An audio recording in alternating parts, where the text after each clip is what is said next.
Hello, and welcome to another edition of Living Simply and Fun. Today we'll be reviewing the Aurora Maduro.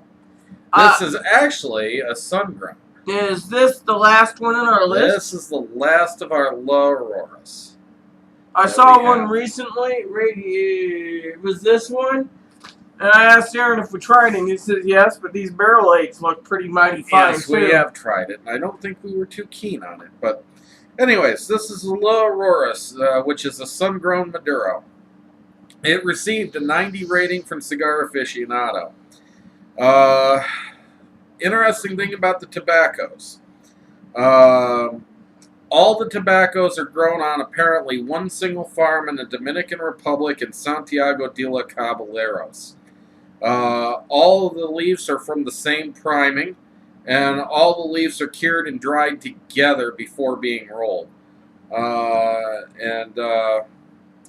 Otherwise, there's no other information. So this is a Dominican Puros, since all tobaccos were grown on the same farm. And I can't tell you if they are all Maduro tobaccos or not. It's just kind of curious that they're very insistent that every single leaf of tobacco in here was dried with the exterior leaf, the interior leaves. Everything came from the same priming. Just interesting. This is interesting because it says Aurora E. Leon. Yes, because the founder was Esteban Leon. Leon. See, I don't know these things. And now it's run by Leon Jimenez, who blends for them too. So, also, you'll have a difficult time finding these because they have the double Maduro, and they have another Maduro, which is the tube version. And these kind of slip through the cracks, even though we got these on CI. CI doesn't sell these this way, apparently, because I couldn't find them. Anyways, we will get into smoking this. Yes, I can't smell anything on Almost no smell off the wrapper. However, I was going to make a joke Almost with Johnny no smell off the foot. No, I'm not asking for cigars for any event. Look, they got a new blend by the Royal Yucky Corporation no, right it's not here. new. It's just... It says new blend right there. That is their main line, and it's been around for a long time. It just came into America. So the Nicaraguan is a new line? That is the Royal Danish right there. It says from Nicaragua. I know. You said the original one when we did the review was in Apparently Dutch. they have to be put together there based on laws there, but it doesn't mean they can't import their tobaccos from elsewhere.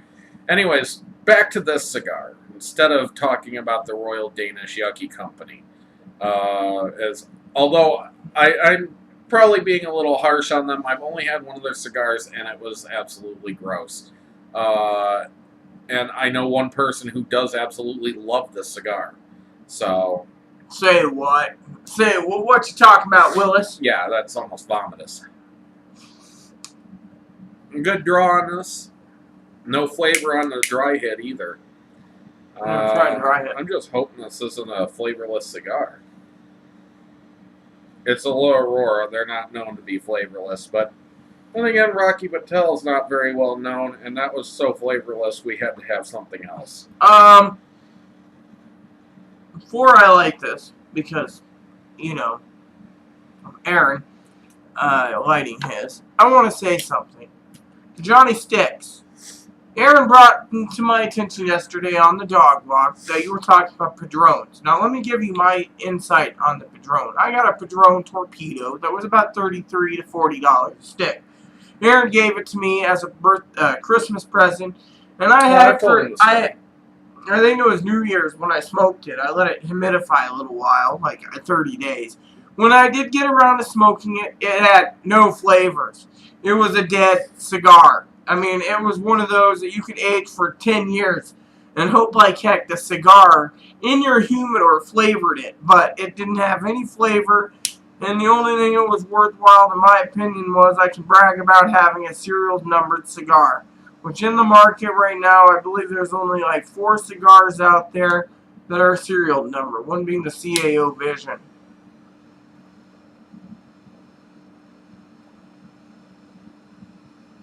Yeah, but some flavorless cigars are fantastic. In fact, that is what I'm messaging about right now. Johnny Sticks was talking about Macanudos and how a lot of people start with them because they're so mild. And I was just saying, yes, but some of them have such incredible flavors, it doesn't matter that they're so mild. I think I started out with my first one being a Cohiba. Or it might have been a Punch. Or a Baccarat. I bought a bunch that day. Your first ever that you smoked was a Baccarat, which is a good starter cigar. That is... And my mother back then would turn around. We've never reviewed one, though. I'd smoke out on the porch in the evening, and I hear, "Rita, are you smoking those damn cigars?" Yeah, I am. Heck, when I was smoking a pipe, it was the same damn thing. Apparently, the cigar smoke bothered my mother about 11 years ago, and it was like, okay. But, you know how it goes. So, right now,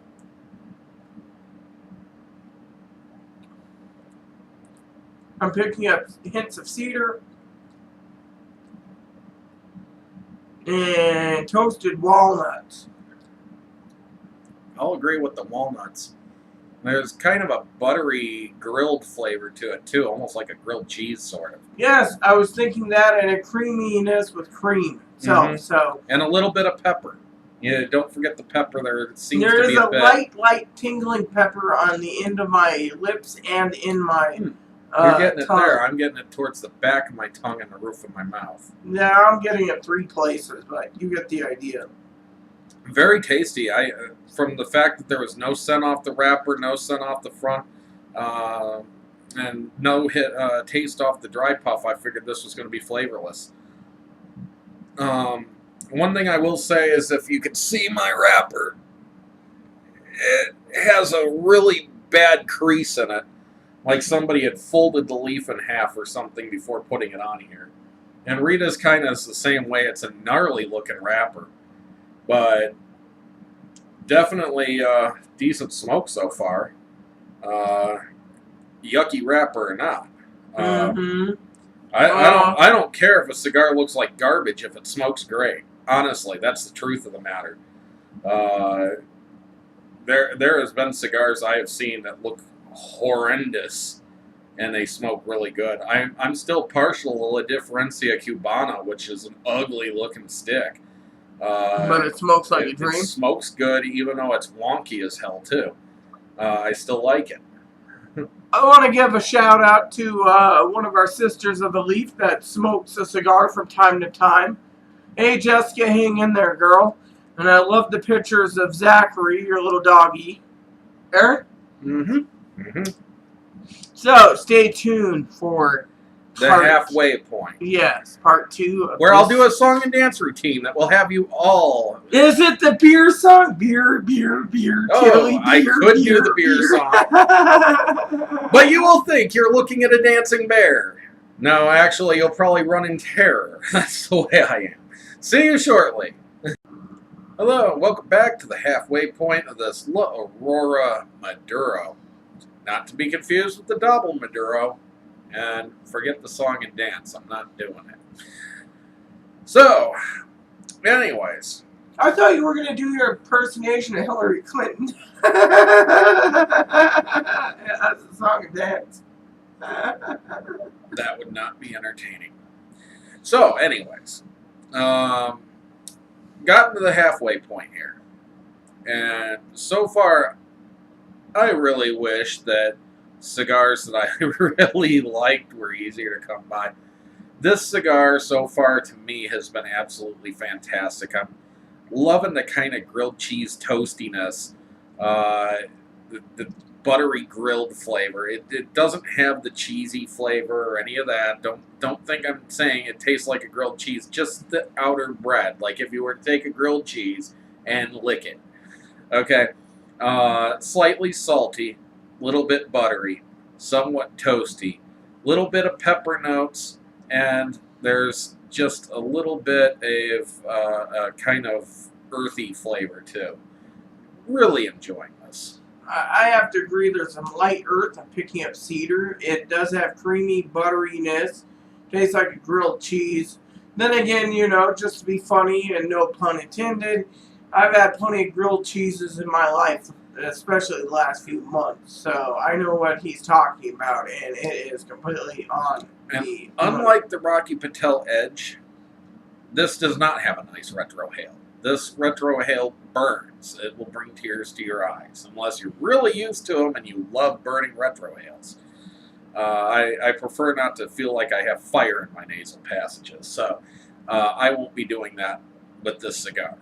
But with the Rocky Patel Light, it was necessary on every puff. Talking about cigars for a second, I was just curious. How's your humidor supply? Oh, I'm doing okay. I can't complain. I have mostly review sticks and stuff to... More than me, I bet. I just... And a lot of Princips. But I'm doing okay. I got a few of my special cheapies that I like, and I've got some Smoking Monks left, and we still got 3 of those to review together. Yeah, I think I got a Fat Parrot left. I'm not sure. I love my Double Fat Parrot. It's a great cigar, but I also like the Skinny Parrot, the Lancero version. Well, I wouldn't mind. If you don't know what I'm referring to because you never saw my video, I would love to try some I am referring Papagayo. to the San Cristobal Papagayo. I got to pronounce that right. But anyways, love that cigar. But yeah, so far, this cigar's hitting my top 20 of the year, that's for sure. Whether it makes my top 10, I can't tell you. We'll have to be more certain by getting to the final third of this. But I can tell you I'm going to be kind of saddened and disappointed when this one is gone. At least at this point so far. If it continues this way, oh man. Anyways, we will see you in the final third. Stay tuned. Hello, and welcome to the final third of this La Aurora Maduro. Again, not to be confused with the Double Maduro or the Maduro Tubo. It's picked up in pepper quite a bit. It's kind of lost some of that grilled flavoring that I liked. It's not as tasty in the final half. It was shortly after getting into the halfway point that it started to get very peppery and very, very strong finish. I don't know. If the whole cigar tasted like the first half, I would absolutely adore this cigar, and it would be easily among my top favorites. But because of this pepperiness that's come out in the final third, and that's about all there is in the final half. I said final third, but I meant final half. It's kind of lost some attraction to me. It's one I'd probably try again, but it's not one that I would jump for joy for. If I saw it in the store for $6 or $7, I'd probably pass on it and get something else, like I Camacho would too, Ecuador, because I would try something new. Or something new, yes. But if you haven't tried it and you like those strong flavored cigars, this is very unique to begin with and comes out strong. So it would definitely be something I'd recommend to somebody who likes a stronger cigar. Definitely not for the mild smoker, and borderline for those who like medium. But it is very tasty. So I would end up saying that overall, my recommendation would be give it a shot. Of course, unless you like milds. And that's all I got to say. I have to agree completely with Aaron. I would pass on this cigar, even though it is a fantastic cigar. If you have tried it, you know it's good. If not, if you want to try it, go ahead. We paid, I think, $20 for Robusto sampler. $14.99. There you go. And the shipping and all that crap, it's about $20. So we paid for it. We both got to try them. We got to sample them. And this may have been the best in the entire pack of the La Auroras. Exactly. I mean, I really like the $14.95 has this beat, I think. But, Yeah. Anyways. Anyways, With that said, please add and subscribe with questions, comments, feedback, suggestions. If you've smoked this and you agree or disagree with our review, go ahead and leave your comments to that effect. And just keep it nice is all we ask. And enjoy every puff.